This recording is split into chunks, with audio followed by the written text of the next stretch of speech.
네, 다스 자금을 횡령하고 삼성으로부터 뇌물을 받은 혐의로 1심에서 징역 15년을 선고받은 이명박 전 대통령의 2심 공판이 오늘 시작됐습니다. 네, 서울 고등법원에 나가 있는 취재기자 연결하겠습니다. 김보윤 기자.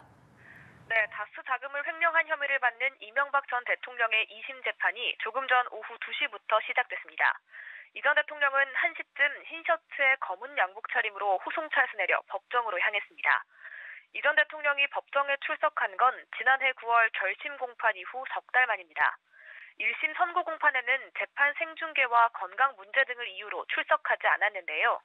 재판에 나온 이 전 대통령은 재판부가 주민등록번호 확인 질문을 하자 뒷번호가 기억나지 않는다고 답하는 등 다소 쇠약한 모습이었습니다. 오늘 공판에서 검찰과 이 전 대통령 측은 각각 항소 이유를 밝힐 예정입니다. 이 전 대통령 측은 변호인이 프레젠테이션으로 준비를 했지만 이 전 대통령이 직접 입장을 밝힐 가능성도 있습니다.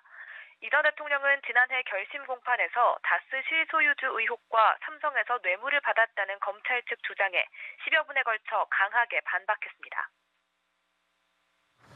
자, 이명박 전 대통령이 항소를 하면서 재판 전략을 수정했다고 하는데 항소심에서의 쟁점은 어떤 겁니까?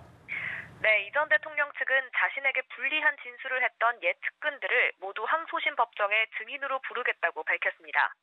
1심에서는 옛 측근들을 법정에 세워 거짓말을 했느냐고 추궁하고 싶지 않다며 이들이 검찰에서 진술한 내용을 전부 증거로 사용하는 데 동의했는데요.